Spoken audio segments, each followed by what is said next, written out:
ठीक है ना। अब देखने जा रहे, नए क्वेश्चन कर रहे, क्या है क्या नहीं है, कुछ समझ में आ रहा। रिवीजन आप लोग कर रहे कि नहीं? अभी कर लो, अभी वक्त है। अभी रिवीजन करोगे समझ में आ जाएगा, कम समझ में आएगा दोबारा कर सकते हो, तिबारा कर सकते हो, पूछ सकते हो। लेकिन फिर वक्त निकल जाएगा तो फिर बाद में रिवीजन तो छोड़ो, देखने का भी टाइम नहीं मिलेगा। ठीक है, तो फिर समझौता करने लगोगे, अरे चलो किसी तरह से दे देते एग्ज़ाम, अगली बार देखेंगे। अगली बार, फिर अगली बार कौन सा अगली बार आएगा? ठीक है ना, कभी कोई ना वक्त नहीं आता है, जो होता है उसी में सब होता। ये क्वेश्चन है हम लोग करने जा रहे हैं, मैं पढ़ के सुनाता हूँ। अ 5 mega electron volt proton is falling vertically downward through a region of magnetic field 1.5 Tesla, acting horizontally from south to north. Find the magnitude and direction of magnetic force exerted on the proton. Mass of proton is 1.6 10 to the power minus 27 kg. ठीक है, इस सवाल को पहले मैं थोड़ा सा figure से समझाता हूँ। क्या बताया, ये मेगा इलेक्ट्रॉन वोल्ट एनर्जी होता है।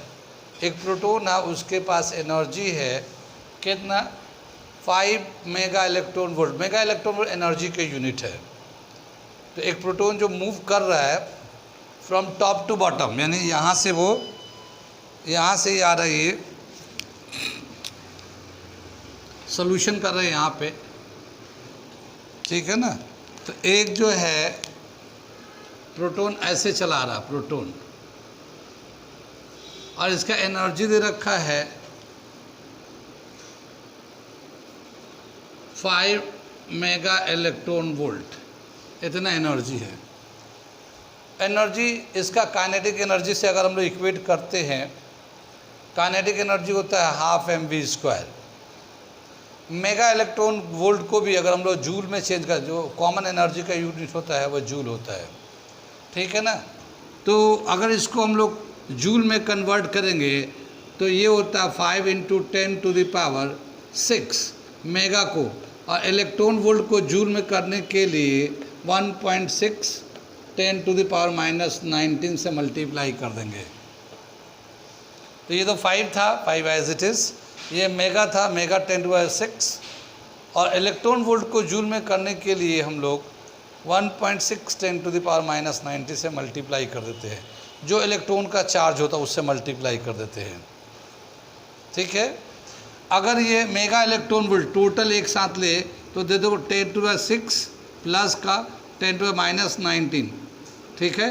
तो ये 6 कम कर देंगे तो ये मिलेगा 5 × 1.6 × 10⁻⁻13 जूल, ठीक है।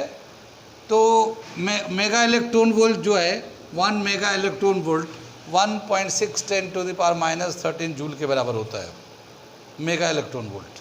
5 मेगा इलेक्ट्रॉन वोल्ट 5 से मल्टीप्लाई कर दिया। और ये जो एनर्जी है इसको हम लोग काइनेटिक एनर्जी से इक्वेट करेंगे। वो इसलिए कि जब वो ऊपर से नीचे आ रहा होगा, प्रोटॉन ऊपर से नीचे आ रहा है और magnetic field north to south या साउथ टू नॉर्थ ऐसे जा रहा है हॉरिजॉन्टल में, देखना ना।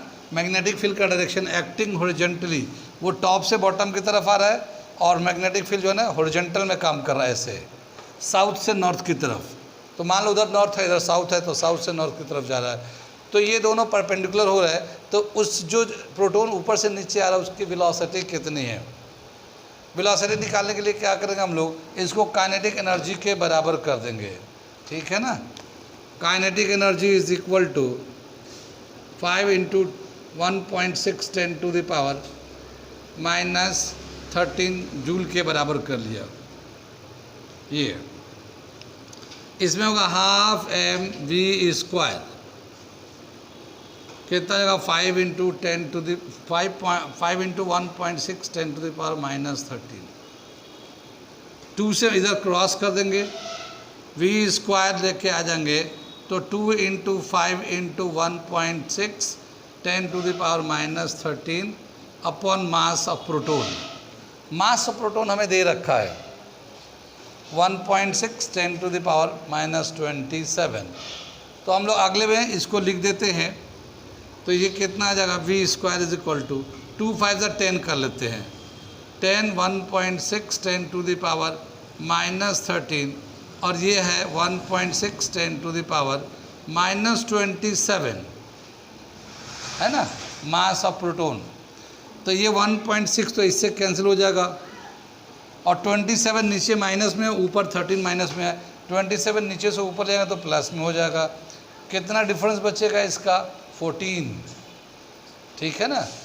तो ये आ जाएगा 14, यानी 10 × 10 टू द पावर 14, ठीक है।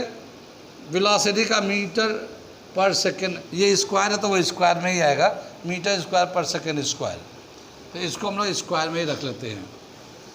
अब ये 10 टू द पावर 14 है और ये 10 है। वेलोसिटी निकालना, ये तो वी स्क्वायर का वैल्यू हुआ हमारा। अगर वी निकालना चाहते हैं तो इधर से स्क्वायर हटा के उधर रूट डाल देंगे, तो रूट डाल देंगे तो कितना होगा, velocity of the falling proton, जो प्रोटॉन ऊपर से नीचे आ रहा है उसकी वेलोसिटी कितनी होगी। कितना समझ में आई ये तो हम लोग क्वेश्चन लिखा हुआ, कोई बात तो नहीं, आपके पास लिखा हुआ मैं मिटा दे रहा हूँ, बाकी जहाँ जहाँ मैं पूछूंगा आप बताइएगा, इसको मैं मिटा के बता रहा हूँ।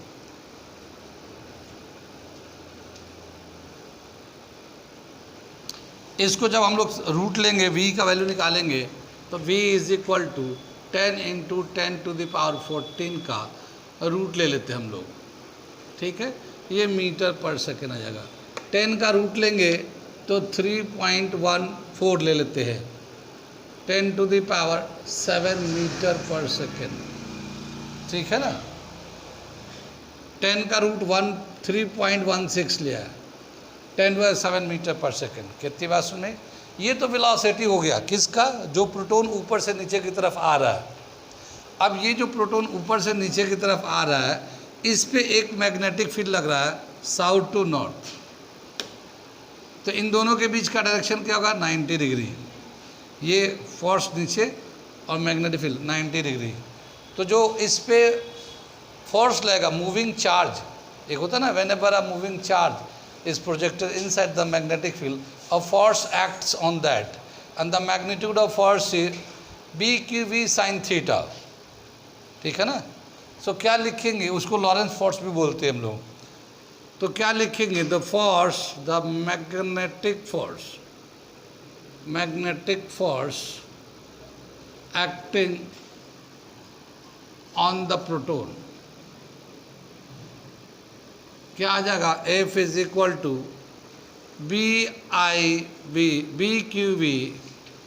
BQV साइन थीटा, ठीक है। कितनी बात सुनिए, बी मैग्नेटिक फील्ड कितना है, 1.5 टेस्ला दे रखा है। चार्ज कितना दे रखा है, एक प्रोटॉन का चार्ज होता है 1.6 10 to the power -19 coulomb. Velocity कितना दे रखा हमारा, 3.16 10 टू द पावर 7। साइन के 90, यहाँ पे साइन 90 डिग्री, क्योंकि मैग्नेटिक फील्ड एंड वेलोसिटी के बीच में जो एंगल है 90 का एंगल है। कितनी बात सुन में,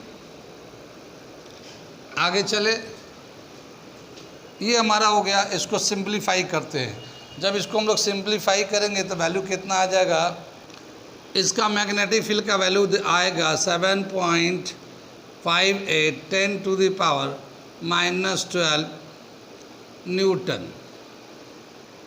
ठीक है ना। देखो क्या, -19 + 7 -12 बच जाएगा ये, और 1.5 1.6 3.1, तो 1.5 इसे मान लो तो 2.25 आ जाएगा, और 2.25 को 3 से 3 2 जा 6 समथिंग आ जाएगा, ठीक है। 7.58 10 to the power -12 newton force हो जाएगा। इसे नोट कर लीजिए। इसको आगे एक डायरेक्शन का दे रखा है कि डायरेक्शन किधर होगा फोर्स का, तो देखो फ्लेमिंग लेफ्ट हैंड रूल के हिसाब से हम लोग डायरेक्शन निकालते हैं इसमें, फ्लेमिंग लेफ्ट हैंड रूल से। तो कैसे दिखाएंगे, तो नीचे है सेंट्रल करंट है, ये फर्स्ट फिंगर फील्ड है, नहीं